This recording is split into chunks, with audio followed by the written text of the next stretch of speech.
All right, folks, DOGE is going to take out the regulatory state, and that's the subject of the riff. So the hottest ticket in Washington these days is an outfit called DOGE, and if you haven't followed the story, that's the Department of Government Efficiency, run by Elon Musk and Vivek Ramaswamy.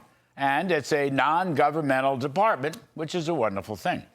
The two superstars running all day today on the Hill, briefing members of both parties, and President Trump is totally behind their effort.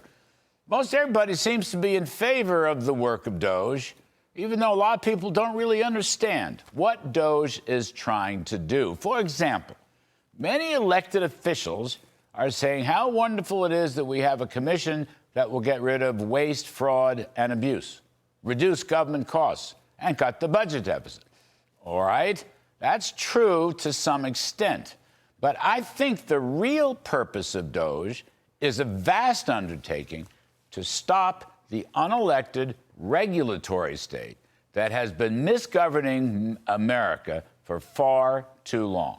As Steve Forbes put it, and Steve said this, 3 years ago, socialist-type central planning in the modern age operates through the hundreds of thousands of unelected bureaucrats who exercise their vast power over the economy through over 220 regulatory agencies. That's right, we looked it up, 220, the regulatory state.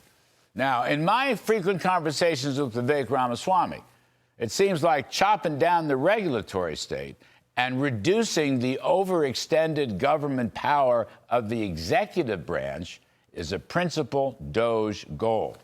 Now, I've served two presidents down through the years, but I had no idea there are over 220 of these agencies.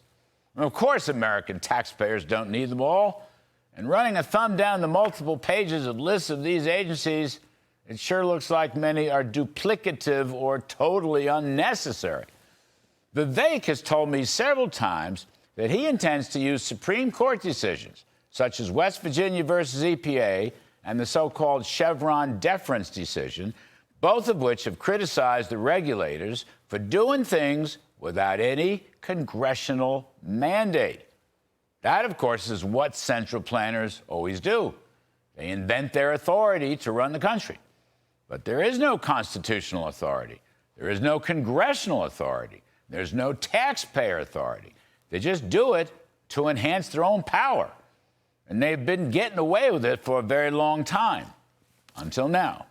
Until DOGE. Now, Vivek and Elon do intend to eliminate many of these agencies and to significantly reduce the headcount of the entire federal bureaucracy. One small item here is, government employees who don't bother to come to their offices to work. So federal buildings are empty. Well, why not lease them out to private sector companies? Make some money in the process. Oh, yeah, what's that noise I hear? It's a combined knee-knocking of millions of government workers correctly worried about their jobs. They should be. Elon and Vivek also want to look at federal procurement policies and, yes, look for large-scale budget reductions. They'll work through Russ Vought's Office of Management and Budget and his Office of Information and Regulatory Affairs to implement the DOGE recommendations. The budget-cutting number of $2 trillion, well, it's been floating around for a while. Maybe possible. Might take 10 years, might take longer. But really, the work and value of DOGE is not tied up in the Washington, D.C. swamp cliche of ending waste, fraud, and abuse.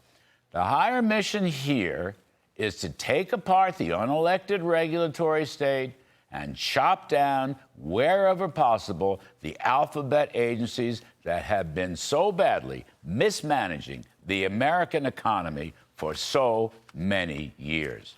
And that is a worthy cause. And that's the riff.